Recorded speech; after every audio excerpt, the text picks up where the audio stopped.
G'day guys, Nick and Jack here from The Unaffected. Coming up on today's episode, we speak with Russell and Madison Leary, father and sister of Alexa Leary, who sustained a brain injury when training for a triathlon. Keep listening while we talk to Russell and Madison about Alexa's progress to date, as well as the challenges the family has faced so far. We also speak with them about the inspiration and motivation behind the Move for Lex movement and moving for those who can't.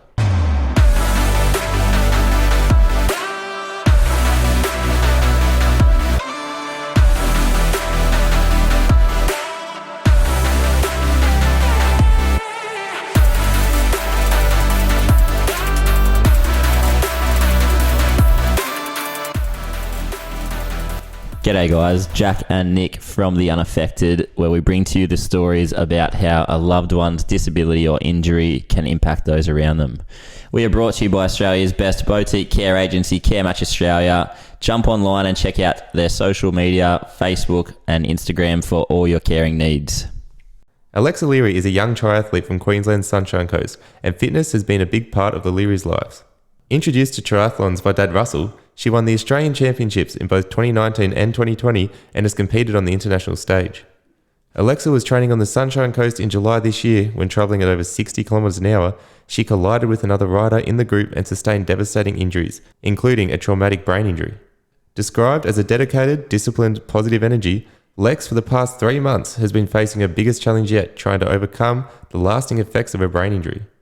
Her family started a social media page, originally intended to keep the extended network of family and friends easily updated on Lex's progress, but it has now gained an enormous following with over 100,000 followers, including elite athletes from across the globe and everyday people inspired to get out and move for those who can't.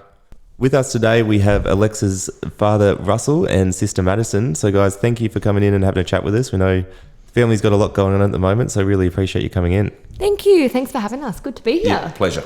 No worries. Okay. So guys, lots of us feel like we've got to know Alexa over the journey online, lots of videos, lots of kind words being thrown around. Tell us a little bit about what she was like before the accident. Yeah, absolutely. I guess a lot of people are saying that at the moment, that they really feel like they know Lex, which is awesome. And I love that that's the way that it's coming across online. It's great to hear. Before the accident, well, Lex is special. She always has been.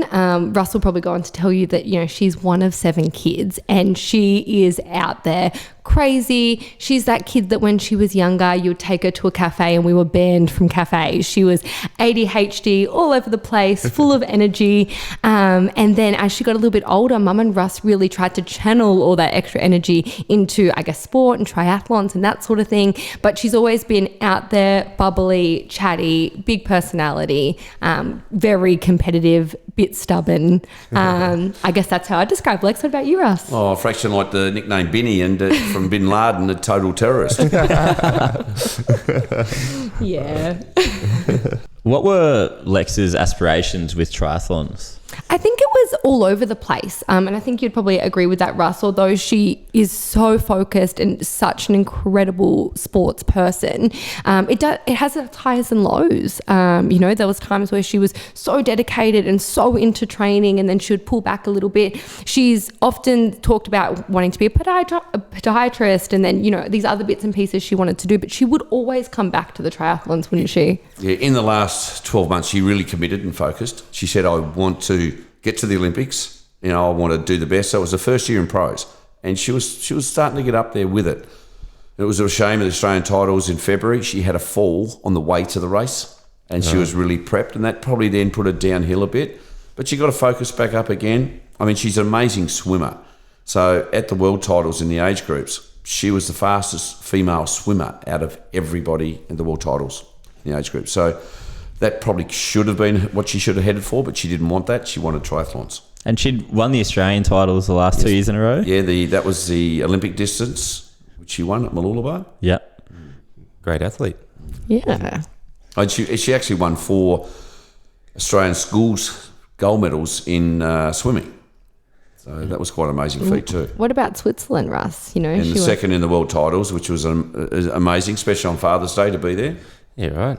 Sounds like, yeah, could have turned her attention to swimming and taken that as well. Yeah. I mean, in Switzerland, she came out of the water first by a long, long way. Yeah, right. It's a pretty encompassing sport to compete at that level. I imagine it takes up a lot of your time. Did she manage a bit of a social life as well? Gosh, a lot of your time, hey. Yeah. We would look at it and you've got to be so dedicated to do that sort of thing because you're training 3 different sports, really. And your diet needs to be on track and there's so much involved in it. It takes a lot. I think outside looking in, you often think, oh, that's great. But when you actually live with Lex and see what it's like every day, it's full on. Social life, I mean, she has a great boyfriend. They obviously spend a lot of time together. And I think after she left school, she was finally starting to get a bit more of a balance happening. But with Lex, I guess her triathlons did come first. So a lot of the time, you know, when others are out partying and doing that sort of thing, she was at home so that she could get up early and ride her bike or go to the pool and do a swim. That makes sense then.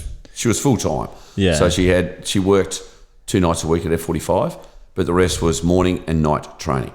Yeah. So she might go 5K in the pool in the morning, 12K run in the afternoon, 100K ride the next morning, a 6K swim. So she was dedicated probably 25 to 30 hours a week training.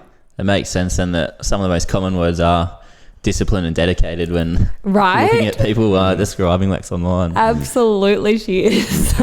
Which is, I mean, now looking at what's happened, you know, I'm so grateful that she has those qualities. You know, it's going to be what pushes her through and helps her get through this. Absolutely. And I think Belinda said it clear that she's been training for this all her life. Yeah. Well put, I think. Yeah. It's like she's been in training, right? I saw the video from Owen Wright as well, actually, and I think he even alluded that that's going to help her, that dedication she's got, that fire that she's had. For sure. I mean, what a legend Owen is. And when Owen was competing in the surfing in the Olympics, that was literally a couple of days after the accident. It was very, very close. And a lot of people were already drawing comparisons between the two. So then to have him reach out and do this video, such an incredible thing to show Lex. And, you know, who knows? She could, you know, end up in the Paralympics, the normal Olympics. We don't know. Absolutely. And then for Joe Ingles to reach out and wear the wristband, it's quite amazing. The people that have reached out, all the Olympians. It's amazing how many people do it off their own back. I think that's the coolest. They don't expect anything in return. They're literally doing it from, you know, a place of compassion and kindness, which is so nice to see. Yeah. Like Lauren Parker, you see what she reached out was amazing. Oh, Yeah. There's been absolutely. amazing support online. We've seen that. So nice and so overwhelming and not anything we ever initially expected. Yeah. So Russ, if you take us back to the day of the accident and... Well, it was quite amazing. I haven't been home for out of 80 days. I've been home probably 3 days. So I chose on last Saturday morning to make that decision and ride that ride again, which was pretty tough. And I hadn't trained for 12 weeks, so it wasn't good either. But to ride down that hill, I could see now why there was, you know, such a brain injury and all that, because I was at 65k an hour and I had my brakes on. So they would have been touching 75k an hour. So remember, I was back off the bunch 10 minutes. I seen the ambulance come past, related it, nothing to do with the accident. So when I come down over that hill, and it was just to see all the bike riders there, and I go, oh no, it's not Lex. And when you got down there with the blood and everything and people everywhere, I still didn't know it was her. But, you know, then they come out and it was just horrendous. 100% horrendous. But, you know, I cleared it by going back. There are no flowers. She is alive and she will be strong and live on. I think that's an important thing to remember now. We're not talking about her as if she's not here. She's still here. She's still fighting. She's still Lex. And that's right. It's an important message to take out, I think. Yeah, no doubt.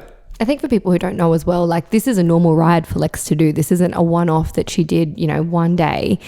She would ride her bike all the time. It was very standard for her to get out. And this one day in particular, Russ was riding the hill and it had been a goal for Lex to stay with this really quick bunch and get to the top of the hill with them. And when she got to the top of the hill before they started the descent, she had sent Russ a message and said, Dad, I stayed with the bunch. I got to the top of the hill. And he had replied and said, the universe is now working with you. And then to think between that text message, you know, fast forward 15 minutes to what happened and the unfortunate accident, it's just so crazy that then Russ was behind her on the ride and came. And normally I would turn back. She said, turn back, Dad, and meet me the other way. And I thought, I'll just keep riding. But yeah, unreal. Lauren Parker's story, she was injured riding as well, wasn't she? Yeah, she was out and she got a puncture. Yeah. And unbelievable and paralysed there and then. But what a remarkable lady she is. She is. She's achieved so many great things. Oh, yeah. So sad she got second, but you know what? That was a gold medal anyway. It was. She did well at the Commonwealth Games here on the Gold Coast. That's so, right. And I'm sure she's got a lot of competition left in her. Oh, yes. Madison, how did you find out about the accident. What was your initial reaction? So it was Saturday morning, about 7 a.m. when I got the first hint that something had happened. And my older sister Ashton had sent all the kids a text message saying, hey guys, I don't want anybody to panic, but Lex has had a bit of an accident this morning. Dad's text called me and he sounds, a bit concerned, but nobody's stressed just yet. Don't call them. I'll update you if I hear more. And keeping in mind, Lex rides her bike often and she is a triathlete. We're used to her coming off occasionally and injuring herself. And every time we always overreact. Everybody assumes the worst, you panic. And I actually remember saying this day, I'm not going to do that. I'm not going to assume that the worst thing has happened. And I got up and I went to the gym, but then the text messages kept coming through and it was my auntie and she had heard from mum, and slowly information was filtering through the family chat. And I guess, as you can imagine, with 7 kids in a chat, one person hears one thing, it blows up, and it started escalating slowly in hindsight, because they were obviously delayed in getting information too. But then that was about 7:30 in the morning. We didn't have any proper answers, still probably not proper answers, until about 3 a.m. that night.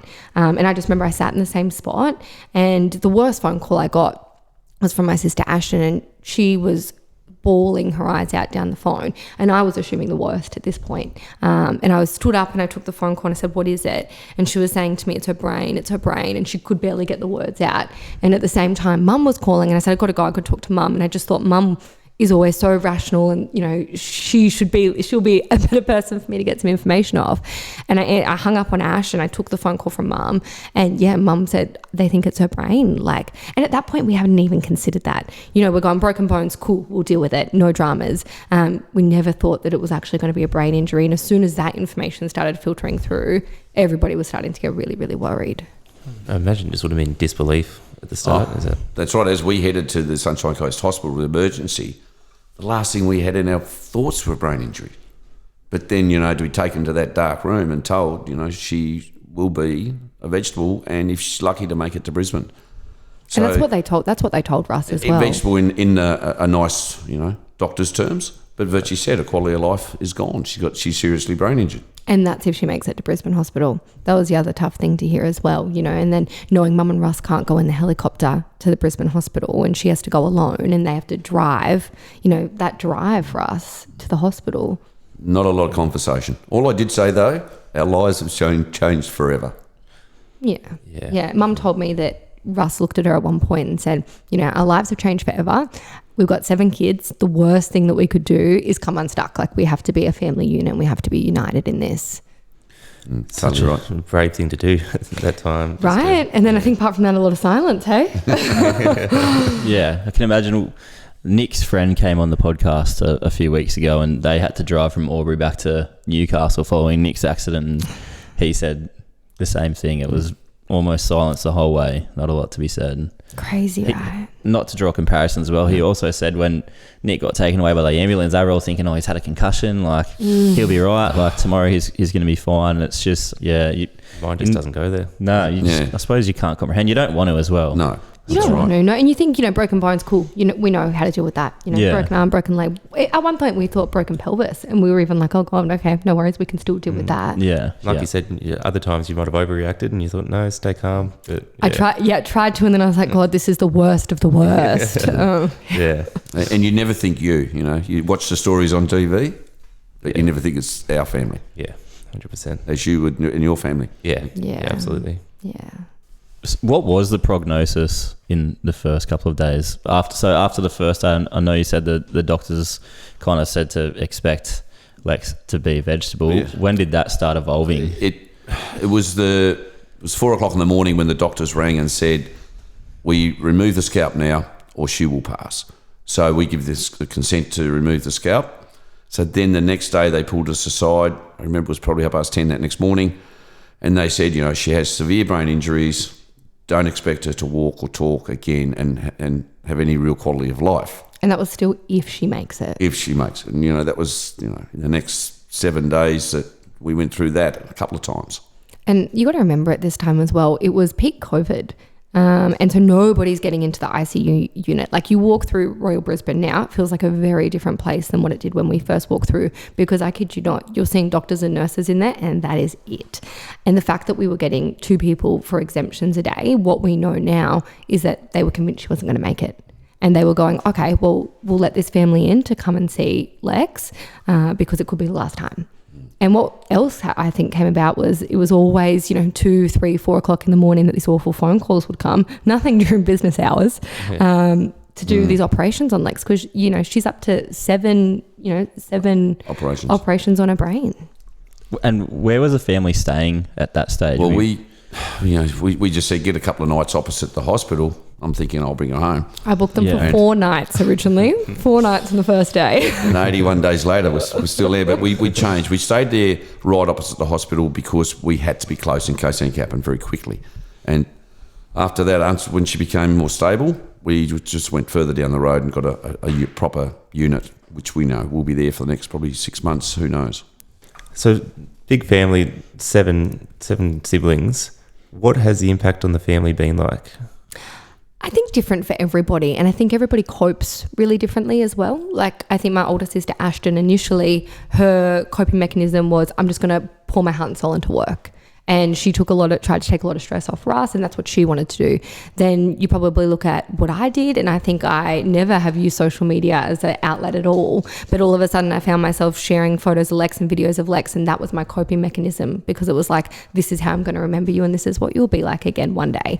And I think that probably jumping ahead, but that's even why I was so keen to, push Move for Lex and create this Move for Lex was because for me it was the best way that I could cope. And then Georgia wanted to get involved and she wanted to feel close to the family because she's stuck in Melbourne. So she's creating these shirts. And then all of us sort of cope that way, but then you've got 2 younger boys as well. So Max and Jack both still live at home, and all of a sudden they go from having, their sister and their mum and their dad in a house to just Max was in the house because Jack was away on school camp when this all happened.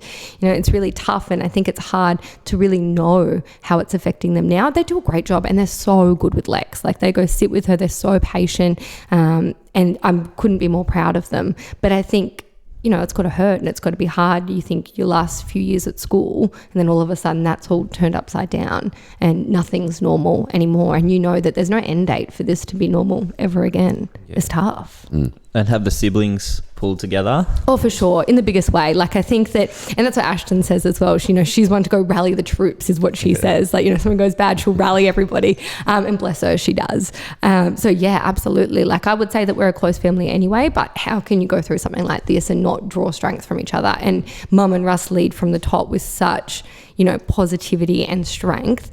It's admirable because I don't think I could do it.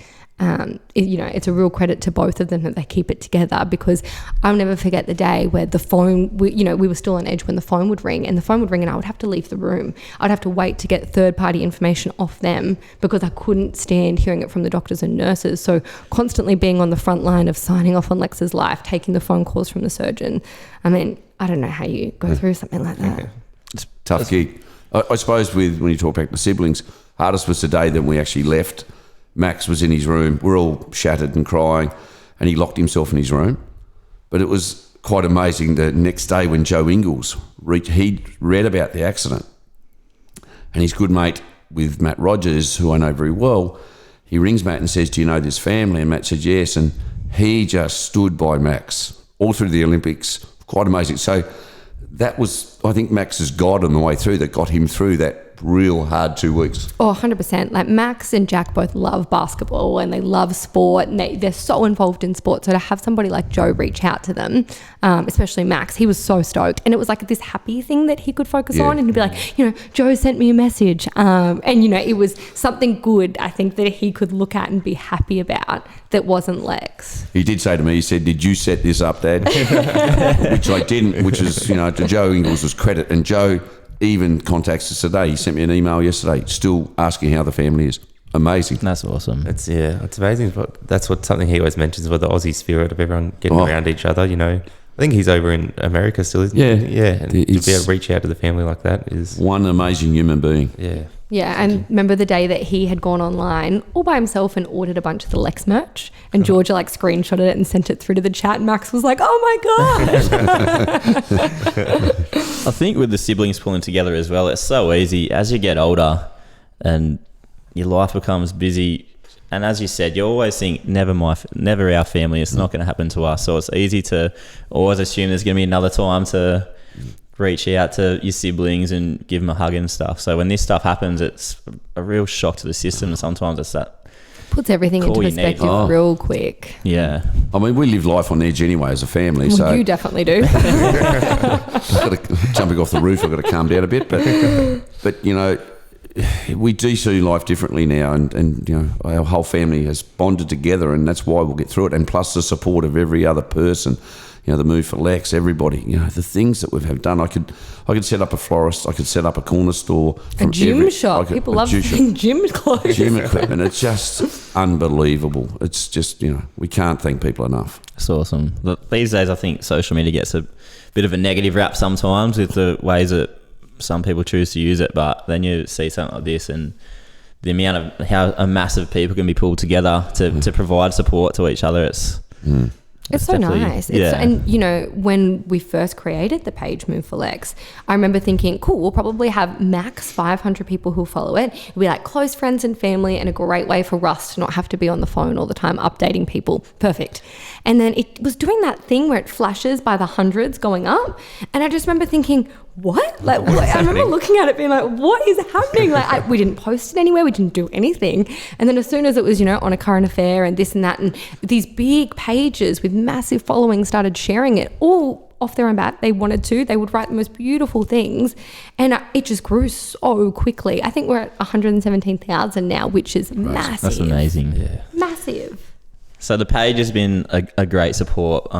Madison, what's your personal support network been like, and how have you used those people to get you through these tough times? Yeah, I feel like I'm very fortunate. I mean, even take everything away, I feel like family is enough because they've been so great and so supportive.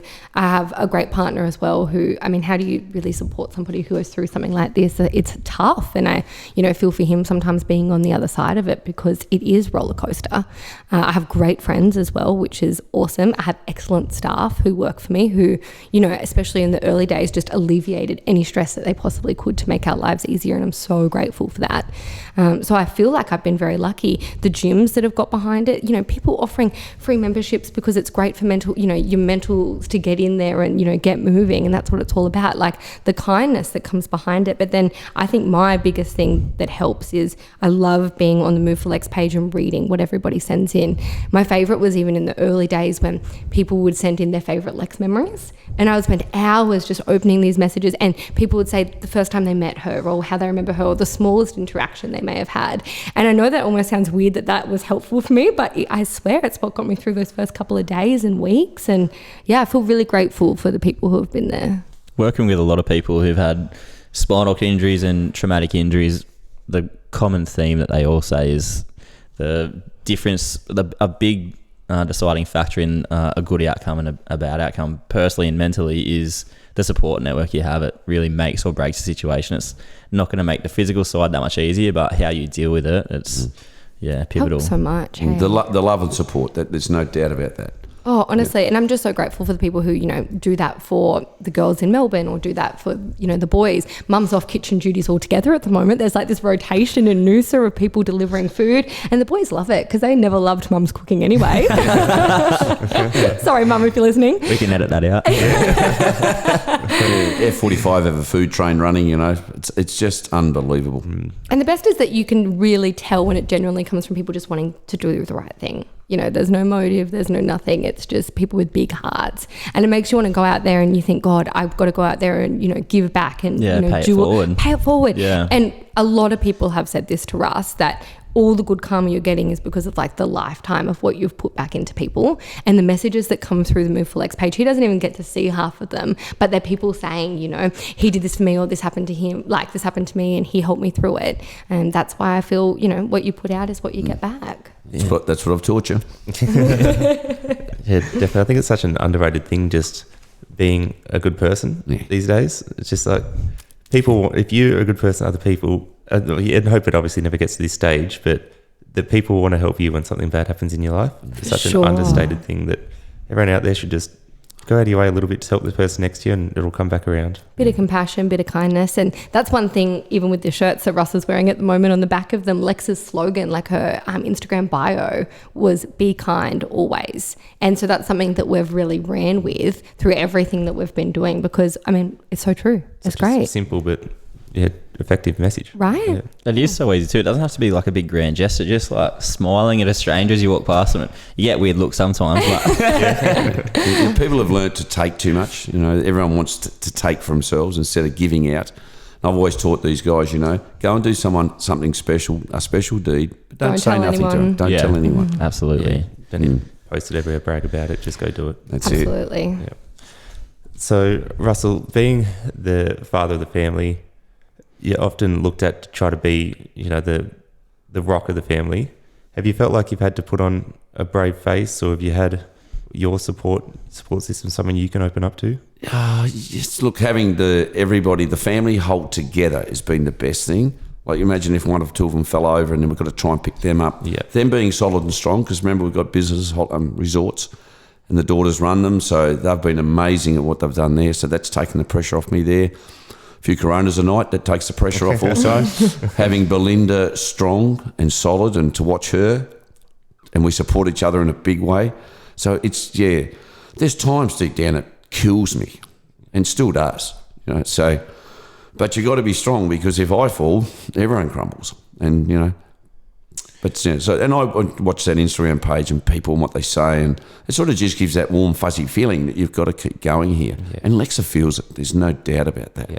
So, no, just the love and care from everybody is what keeps me going. Yeah. It's something we've had on with previous. I know Ryan, our last episode, he suffered a spinal cord injury and spoke about the time following that.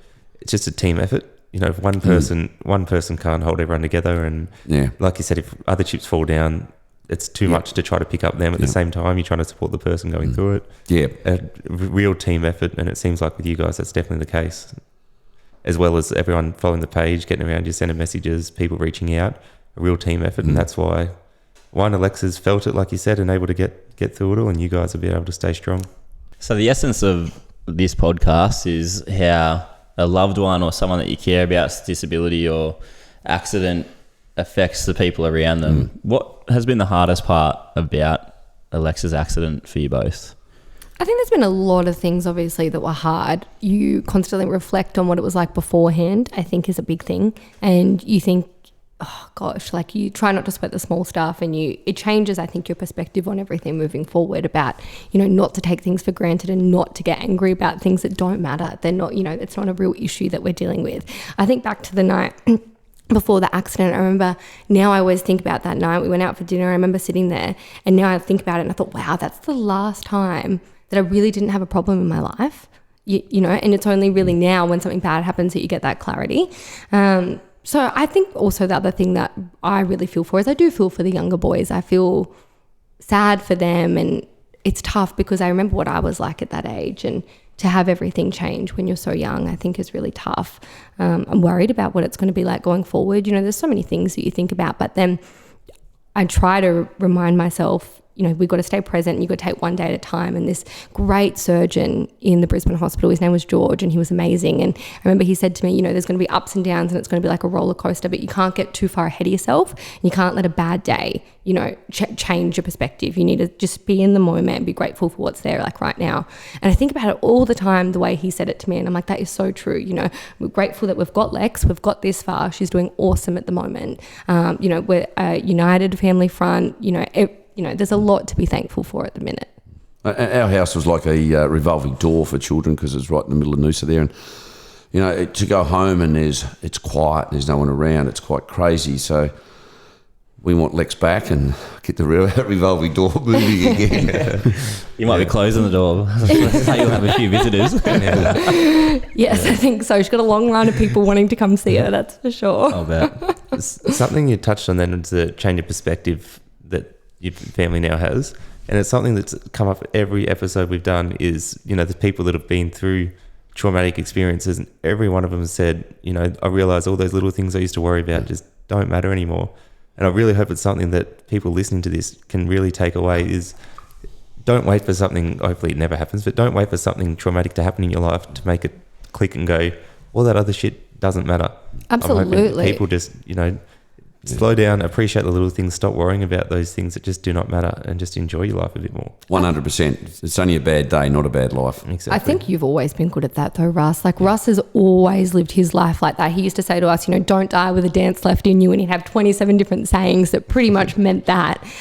So I feel like a lot of us tried to take that on from you, but you're just that. But I think for the rest of the family, yeah, absolutely. Now it's very different. You even said, Russ used to get angry at Max because he wouldn't wash the car. He's like, I don't give a crap about the car anymore. It's all good. Yeah. And I know my life's always been, every day's a grand final. And for years and years, I've sent the kids texts every morning, motivational texts to get them fired up. And, I'll target one of them that they won't know I'm targeting them about their life at the moment, whether it's a boyfriend, whatever. But now one daughter said the other day, it's quite crazy. Now you're sending them out to hundreds of thousands of people. So in a big way, I love this note. Russ forever has sent to the group chat a positive message, and it got so hyped up that even in some of my last jobs, 9 o'clock in the morning, everybody would tune in on the phone to listen to Russ's message of the day. Like, I'm talking, people loved it, and it's true. So many people love the little sayings that you put at the end of them, but we've been getting those our whole lives.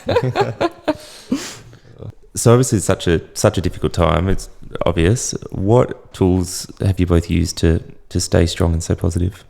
It's just you've got to stay mentally strong with it, because you're going to deal. It's like a war that there's going to be a fight every day, and if you're not ready for that fight, and you'll fold. So I think your mind, and as I said, we talked before, your family. Yeah. You've just got to stay powerful in your brain and back each other. If I watch Belinda in there, and I don't know how some stages she held a hand when we didn't know whether she was here or gone. And you've got to hold her hand, and it's that joint togetherness. The family and Will, the boyfriend, he's been absolutely amazing for 19 to sit bedside. Incredible. Crazy. I think for me, Russ is right. You've got to stay mentally strong, but I think to stay mentally strong, and this comes back to what we're trying to do, like physical activity has been massive. Like to get in the gym, even when you don't want to go, especially in the early days, it was like, God, that's the last thing I feel like doing. But then when you start forcing yourself to go, you feel better. It helps you mentally get through it and, get through what you're about to go through. And I think that is even one of the things that we're trying to push with Move for Lex. You get out and you move even if you don't feel like it, because we're so lucky that we actually can. So what, you're just going to say, I don't feel like doing it today? I think about Lex every single day. She would be out running if she could. She'd be swimming if she could. So let's get out and do it. And then mentally, I think that helps you with your clarity, your everything. Absolutely. I feel like exercise is, life's so full of stresses these days, and your gauge is filling up from the moment you wake up to the moment you go to sleep. And I feel like each morning exercise is my way of emptying that gauge so I can take on all the stresses for the day ahead. Otherwise that gauge is going to bust pretty quickly. Absolutely. And I think that's exactly what we're trying to say to people, our whole family's always been quite fit. We've always exercised a lot, but then to watch somebody have that taken away from them, it makes you grateful that you can do that. So instead of being like, oh, I have to go to the gym today, I'm like, no, I'm pumped. I can actually go and do that. That's great. And it's going to make me feel so much better afterwards. Fefinitely. Yep. Nick's mate was telling us a story. Yeah. I used to love making my mates feel guilty. I was on the phone to my mate one day, and he was walking up a hill. He goes, oh, this hill's so steep. I was like, I'd love to be able to walk up that hill, mate. But exactly, Go back to Nick. I'm taking the piss out of him. Yeah. Oh, but absolutely. It's a quick perspective change of like, yep, okay, you're so right. I can get up this hill. Exactly. And Nick, you're right. Like putting a bit of humour back into these tragedies, that's what you have to do. Yeah. If we just all stayed and sad and moped, you just wouldn't get there. Yeah. That's so true though. Like we said, even in the early days when you'd go see Lex, the only thing you'd want to do when you sat by our bed would sit there and cry because it's terrible. But we were only allowed two in a day to see her. And we used to say, okay, you're not allowed to cry at all. You're going in there high energy. She doesn't want you sitting next to her bed crying. That's the last thing she's going to want. And I remember the first day I was going in, it was Russ and I actually, and we were at the lift waiting for the lift to come to take us up to her room. And he was like, okay, you ready for this? And I was like, yep. And he was like, don't you cry. And I was like, okay, you're so right, because it's not about me and it's not about you. This is about her. That's not what she wants. We're going to have to go in there high energy for 2 hours to give her the best of what we possibly can, because otherwise we're no good to her. Well, that's, again, going back to what this podcast is about, the way that others around are affected and the way it impacts the person with the disability. And I know, every family's different, but I know through my experience through hospital following my accident, like we are already a family, just are pretty lighthearted and make a lot of jokes. And the way that I told a story, I was laying in bed once and my brothers put a cookie on my head and made me use my face muscles to work it down in my mouth if I wanted to eat it. just dumb stuff like that just, keep it lighthearted. It's happened. There's no point looking back. It's just, you got to get on with it. You got to try to stay as positive as you can and move on. If humour is something that might help with that at the times that it can, then you got to use it. Absolutely. Just take the positive from the negative. And exactly right. Yeah. Taking it back to Alexa, how's she going now and what do her good days and her bad days look like? Look, it's been such an up and down roller coaster. So to get her out of ICU, to actually get her medically stable was huge. So we, in ICU, we didn't know that she was going to live or die. That's how it was. So to get her back down into the neuro ward, but then because the brain wasn't draining the fluid, we had the ups and downs. So they put the tube in. She'd come up, the tube would go out. They'd test whether the fluid would drain. She'd go down, up and down, up and down. And when they finally got her stable and they realised they had to put the shunt in, and the shunt is a thing that goes in your head that pumps the fluid from the brain out, and it's there for life. So they held off for a long time to do that, to try and not let her have it. But once that went in, straight away the glow come back on her face. She was happy again, and since that she has been quite amazing. So she now is in rehab at the Baru, which is one of the most amazing places we've heard about. The nurses are unbelievable. She's advanced, they reckon, there more in 5 days than they've seen people ever advanced in months. So she is keen now. She's probably got the sport head back in her saying, I want this, and the only way out of here is to train, and that's what I'm going to do. She still doesn't, her mind's not there. She's in there. She talks to us in riddles and bits of conversations and repeats things and doesn't know her memory and all that. But all of a sudden she'll come out and say, what happened in the bike accident? And we go, what? So, no, right now, we feel she's on the way up in the rehab, and she will just keep going forward leaps and bounds. And she's got the smile back and the cool and the grunt back in her again. She does. She's smiling again, which is so nice. And she did a bit of a walk by herself, which was amazing. But her short-term memory is not great. It feels like a goldfish sometimes. You can be in a room and then you get up and leave and you come back because you went to the bathroom and she's like, oh my gosh, Maddie. And I'm like, I've been here for hours, but cool. Which is funny. But then things that she does say, I'm like, that has to be drawing on, past experiences that you know about. And the other day, one of the girls had her on the phone and she could list all of her siblings in age order from oldest to youngest, which is massive. So part of me feels like, some of her is remembering old stuff, but maybe the new stuff is just not quite there yet. Because you ask her what she had for lunch, and my favourite's when she had chicken, and she's like, sandwich? And you're like, no, didn't. But she still doesn't know. They ask her every day, where are you? She says, I don't know. Yeah. So but that's going to take time for the brain to reroute, and over time that will come back. I think so, especially with how far we've come. She couldn't say anything or communicate at all, and then you get a slight sentence out of her. She did tell Paige though that she was just having a quick break because she broke her ankle and should be back soon. That was one of my personal favourites. She also asked her partner Will, this was a great one. She said to Will, have you been with anybody else since I've been here? He said, no. She said, oh, good, because neither have I. And Will was like, I didn't think you had, but cool, you've been here. Good to know. Clear that up. So she's got a little personality in there. She's so funny, bless her.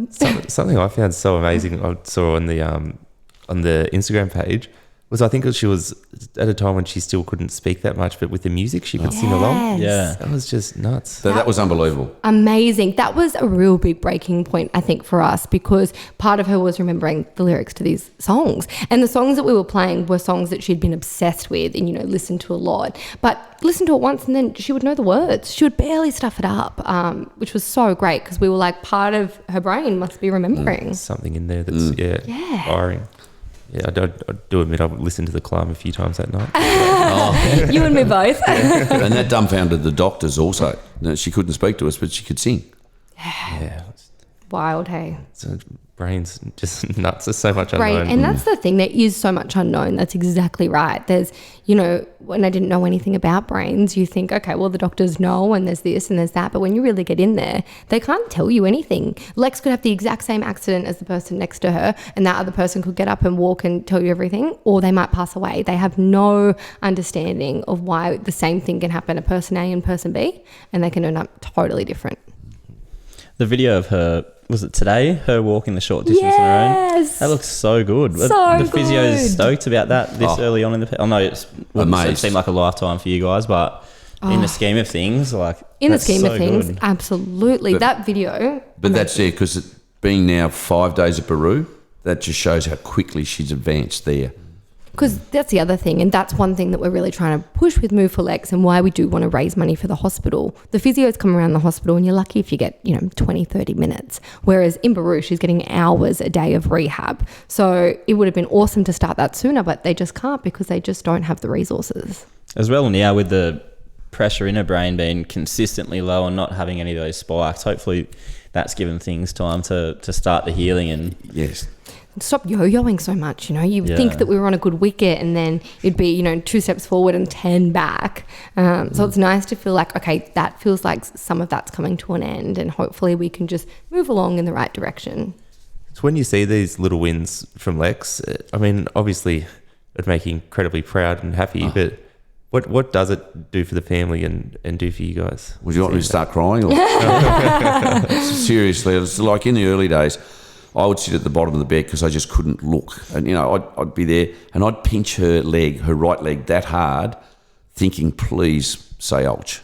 And it was 4 weeks on and she went, ouch. And I went, oh, what a victory. That there is actually feeling in there. Just the simple things, the simple things in life. To see them now, just to smile and... So. The first time I walked into the room and she said, "Hi, Maddie." And I thought, oh my gosh, she knows exactly who I am.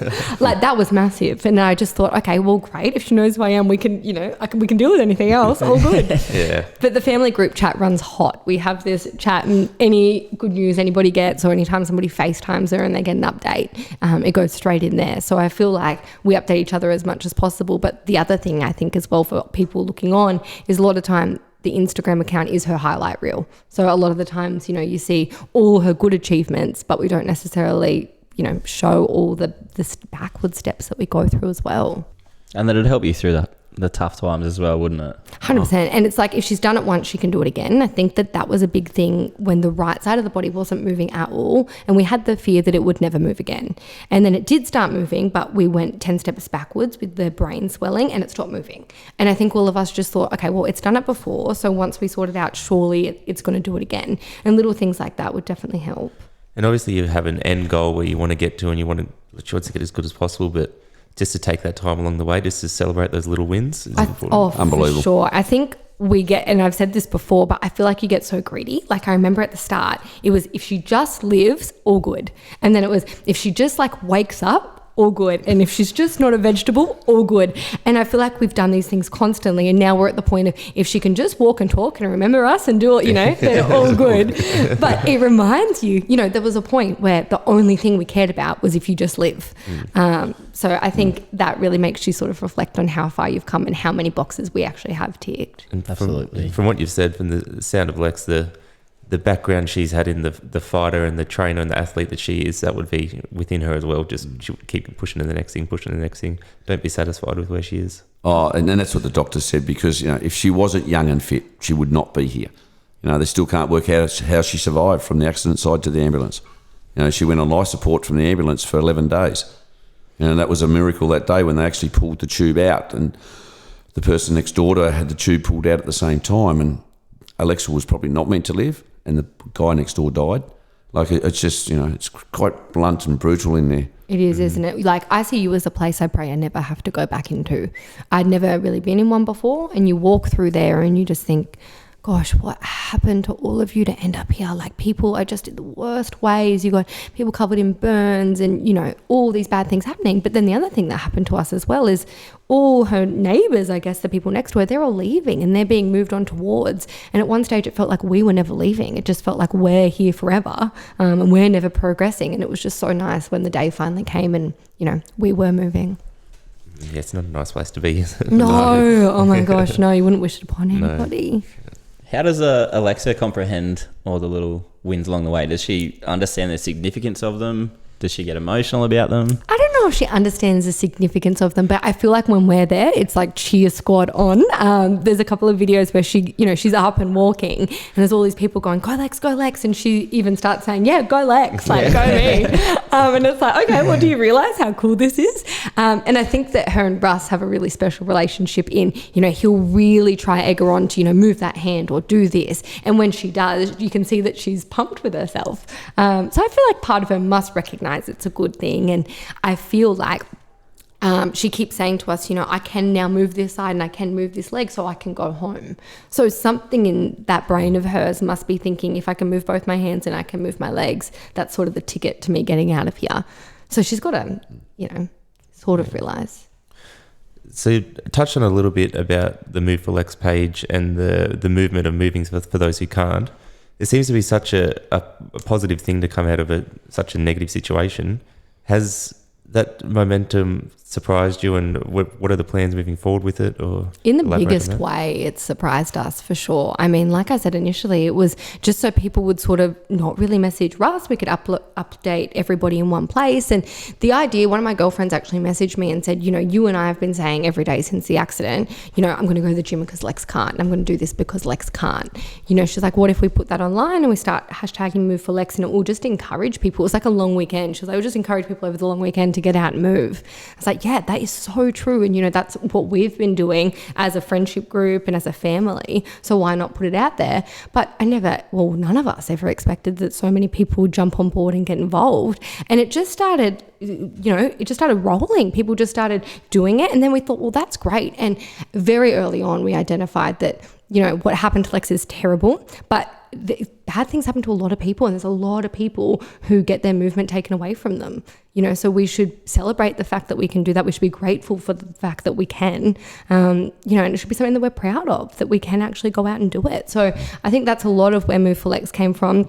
Then we had so many amazing people raising money. And they kept trying to give it to us. And Russ was like, well, I just don't think that we should take it. I feel like we should do something better with it. And it just took us a while to pinpoint exactly what way we wanted to put that money, like where we wanted to put that money. But the foundation have been amazing, and Russ has been doing a lot of work with them.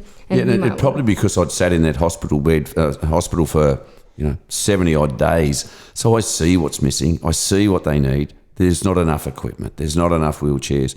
And it's even like there's people in there that their families can't afford to fly to see them. They can't afford to stay.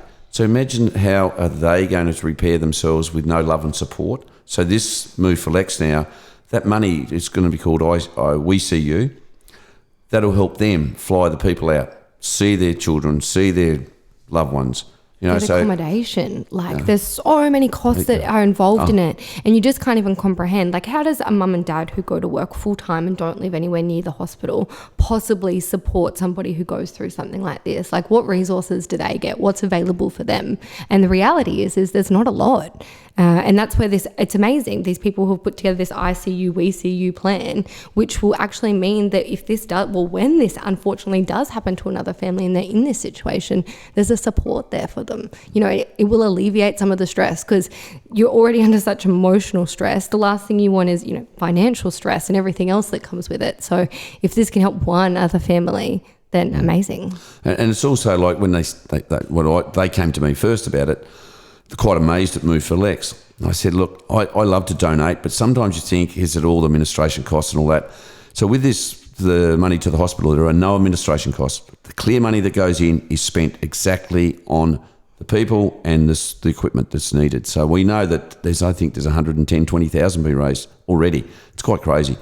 That money will be directly spent on what is needed in there. For a simple one, with Alexa, when her scalp was taken off, the bed rails are all metal. Now, if she moved her head and hit her brain on that, she's back in ICU. I went and bought some pool noodles and taped them to the bed, because they used to have them on there, not pool noodles, but proper professional ones, but they wore out and they never replaced them. So that sort of thing is so needed. I mean, people without scalps, and they hit a metal bar. So it's just simple things. The TVs don't work. You've got to wait for a wheelchair. Russ runs around and fixes everybody's TVs for them because they stop working. He thinks, well, what are you going to look at today? So Alexia's in the initial, and all the way through, she got so many flowers. Well, I just walk around the wards and give them to the people that had nothing or no one in there, and they think they'd won Tats Lotto. So it's giving back to the world. What you give is what you get. It'd be nice to see, some one-on-one care available as well. There was this one incident we had with Lexi where unfortunately she pulled one of the tubes out of her head, which meant that there was brain fluid going everywhere, there was blood on the pillow, and she was left unattended for like 40 minutes, yet did this much damage. And if they had resources to have a one-on-one nurse like she needed at that time, we would have avoided one of those setbacks. So it's like, okay, the next person sits in that bed, let's not put them through anything extra that they don't have to. Such an amazing initiative and idea. And I think, as you said, with people often worry about the administration costs, whatever that be, and some people might be hesitant to donate because of that reason.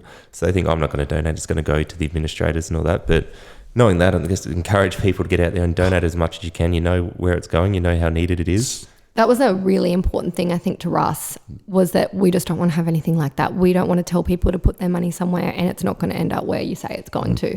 So that was a big one.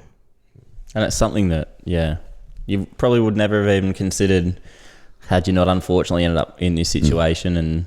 But there's plenty of people who've been through it before and they haven't had the means or the motivation to do what you guys are doing. So well done. That's a really amazing effort you guys are doing. And if the Move for Lex can then help the next person like Alexa, let's move for John who can't move. And there's so many facets to this. Alexa, I hope, can come and start to run that and help people from what she's been through. I think that's another big thing too. It's like, well, when Lex gets out of this, she's going to need, we know what she's like. She's full of energy. She's going to need somewhere to channel all of that to. And if we can make this something that she can take over and she can talk about her story and there's, a platform there for her to help other people, then what an excellent thing to be able to give her. Such a selfless thing too, I think, because obviously with Alexi, you'd think there's going to be ongoing costs to go, and the family could have easily gone, yep, we'll take that money, we'll use it for Alexa, we can do that. And to turn around and go, no, we're worried about the next family's coming through, the next family need to worry about it. That's just a selfless thing. But it just feels so good for us to know that we can help out of this bad situation, we can help others. Yeah. Does Alexa understand the support of all the followers? I saw her reaction to the 101,000, I think it was back then. Yeah, it was. That's where one of her favourite famous sayings, "What the heckers," came from, because we were showing her and I said, all these people are following you, and she tries to zoom in on the number. It's one thing that's really crazy about Lex. I know she can't do a lot of things at the moment, but she can navigate her way around Instagram pretty good. She keeps telling me she can't read though, but she could see the number and she would try and zoom in on it, and she kept saying to me, wow, like what the heck? So I don't know how much of that she actually comprehends, but I tell you what, she loves watching the stories, the ones that we put on the actual highlight when people go out and they move. She sits there and she'll watch that from start to finish, especially people who say move for Lex or they're out and it's like beautiful outside. They're my favorite ones to repost because I know how much she loves watching those. That's awesome. So what do the months ahead look like for Lex and the family? Rehab, we possibly be able to take her out at weekends. So that's, if, let's say the next 6 to 8 weeks she'll be in rehab there. And then they say that they hire a house and that you go in and you try and rehabilitate her back to a normal life. But we're going to sort of try and see whether we can get her back to Noosa, whether it's out of the Sunshine Coast rehab unit. So it's I think it'll be a long road ahead of us, which we always knew would be the case. I think also we try and not get too ahead of ourselves, focus on, what's ahead of us right now, because for a couple of reasons it can change so quickly, but also she can progress quicker than what we're expecting, or she might not. It's so hard to know what that's going to look like. But in a perfect world, I think that we would love to see her finish her time in Baru, be able to come home. They do like this 10-week program where you have to still check in with Baru, because obviously they need the beds back there. They've only got just over 20 beds, so they need to move people on as quick as possible. But if we could do that from home and set home up as her base so that she can be back with her brothers and her parents and, Harvey the dog, I think that would be ideal. And I think she'll come the furthest going back to her own environment. Bit of familiar I think surroundings. So. Yeah. The Noosa Try is coming up, isn't it? It is coming up. Any chance of a weekend release for a visit there? Or that'd be great, because that was going to be her first Noosa Try pro race. She's won the 16 and 19-year-olds Noosa try 2 or 3 times. And so they're going to do something special for her and move to Lex. And yeah, we're talking with them at the moment about a bit. They do this race, like pre-race on the Friday, and Lex always kills it because it's a big swim that they do. And they want to rename it actually and do, Move for Lex and name it, something along those lines, which would be amazing. I think in a perfect world, gosh, we'd love to have her there on day leave. But you just don't know if that's going to be overstimulating for her brain or what that might look like. But absolutely. And you know what? If not this year, there's always next year. What are the immediate functional goals for Lex at the moment? She's walking really well, but are there any small functional tasks that she's specifically working towards? I think if she can get that right leg moving properly, it still does move with a bit of, unfortunately, almost like a limp. And same with the hand. It doesn't move perfectly on command, so she's going to need to keep working on that. Also, just identifying basic objects is a real struggle for her at the moment. So to go, okay, that's a hairbrush, that's a toothbrush, that doesn't really exist for her. So whether or not it's a full relearn to understand what those things are, or whether or not it's, part of her brain is going to reprogram and she is going to remember that, we don't know. But that's probably two things. Learning to brush her hair, brush her teeth, She's really got to start life all over again. Yeah, which is tough. And then I think just being able to have a proper conversation with her would be great. You get a sentence here and words here, but to be able to actually sit and chat would be so nice. Like, I can't wait for that day. Is the green headgear here to stay, or is she ready to throw that away? It's a souvenir, don't worry. and the mitt. I love it because I had Madison across the top of it. So I was like, Lex, I'm on your head. If you had to sum up the biggest life lesson that you have both taken from the experience, what would you say that would be? For me personally, it's don't stress the small stuff and just be happy every day until, we really didn't have a problem 84 days ago, did we? Dead right. No problem. So you should live like that. So I think that's my biggest thing. What about you, Russ? It's like every day is a grand final. You've got to treat it that way. Don't die with a dance left in you, and don't sweat the small stuff, because how many people do? And I think through Move for Lex and all this, people are starting to realise, come on, loosen up a bit. Yeah. Let's move for Lex. Such a good message to get out there, I think, as we spoke about earlier. Yeah. It's okay to... I always get worried now because a few people pull me up about... always trying to say, stop worrying about what you've lost, think about what you've still got. And it's okay to have those sad moments and think about what you have lost, but you still have to be grateful for what you still do have. And usually if you look hard enough, there's so much to be grateful for. Yeah, and I've said before, the best advice I was ever given in rehab was let yourself have the bad days, because without it, you can't have the good days. And so true. As Jack said, you got to have those bad times. You can't be up all the time, but just, enjoy the good times. Yeah. And finally, if there's someone listening to this that's going through something similar or a monumental challenge, what advice do you have for them? Oh, don't give up. And there's always somebody out there who is there for you, who, wants to help, who will lend a hand. Sense of community is amazing, and people are amazing. I think I've really learnt that going through this is, people are so quick to not want to chat to their neighbours or not want to talk to anybody, but there is beautiful people in the world who are willing to go out of their way to help you. So never feel alone. There's definitely somebody out there, and don't give up. Tomorrow's a new day. Try again. I've always had a couple of sayings of you're only ever as sad as you're only as happy as your saddest child. So you know what, when she's down, I'm down, and when she's up, I'm up. But it does take a community to bring up a child and to watch this world community come behind this. It's quite amazing. So you've got to reach out. I've got my phone number. Ring me. I'll tell you how to get through it. Yeah, you love doing that, Russ. You've done that for a lot of people. If I could have rang parents going through what I was going through and just asked a question, But I think the biggest turnaround for us was a guy called Reese in there, that he was in the same, he's now a physio at the hospital. He was in the same ICU unit as Alexa. He was in the same neuro ward as Alexa. He had the same brain damage as Alexa. He came in on probably week 4 when I was probably down and out thinking, where are we going here?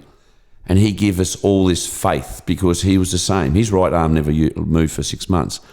So daily he would come down and check in on us. So that sort of support's out there, and you've got to use that support and believe in that support. Yeah, it's okay to lean on people when you need to, I think. And I'm not a good taker, but I've learnt now to take that advice and listen to these people. You have to be the worst taker I've ever met. People send gifts and he wants to re-gift them to somebody who needs them more. And I'm like, Russ, this came for you. I re-wrap them on Christmas Day and just hand them back out. He does. He's the worst person to buy a gift for, I tell you.